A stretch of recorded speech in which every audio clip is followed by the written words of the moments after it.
In education, we spend so much time putting labels on things.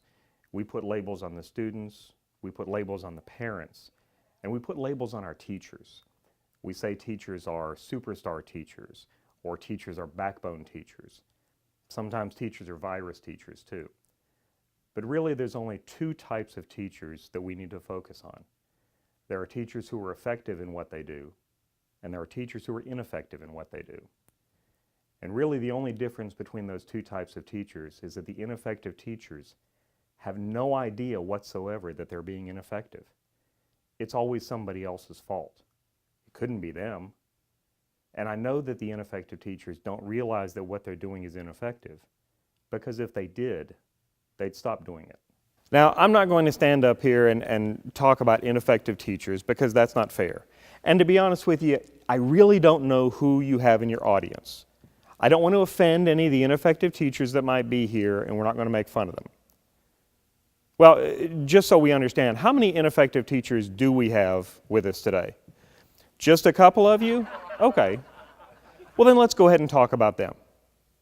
I tell you what, raise your hand if during the course of your education, and it doesn't matter if it's been 30 years or 30 minutes that you've been in education, raise your hand if you have ever been forced to work with someone who you knew was ineffective in the classroom.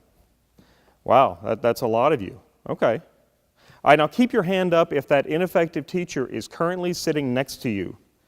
Just there, a couple of you? All right. Now, I think it's only fair to tell you that if you didn't raise your hands on either of the first two questions, there's a pretty good chance that you are the ineffective teacher, so you might just want to keep that in mind as we go along. But you know, just to be safe, it might be easier if we talk about effective teachers instead of ineffective teachers. There are three characteristics that define an effective teacher. Characteristic one says that they are very good classroom managers. Now, that doesn't mean that they crack the whip or that they have an intimidating stare for the students. What it means is that the effective teacher knows how to guide the direction and the structure of their classroom towards student learning and towards student achievement.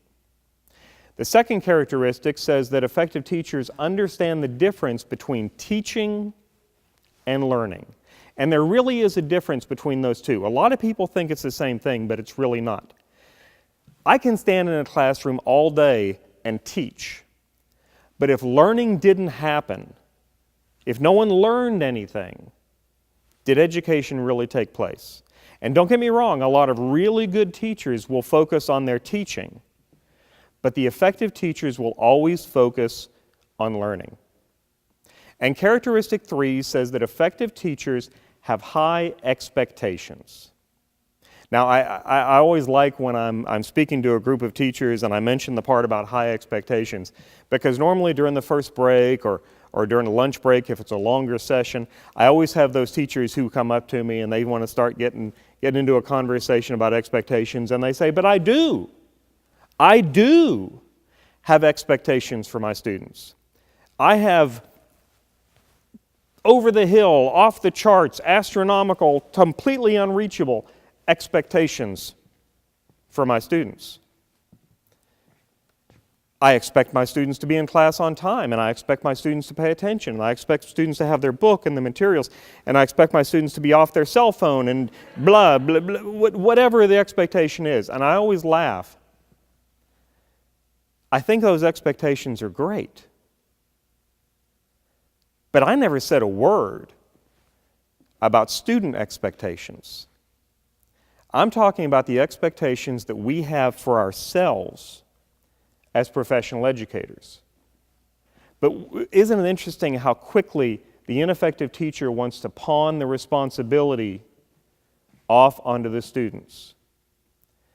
You see, effective teachers understand how important it is to have personal, high expectations for themselves.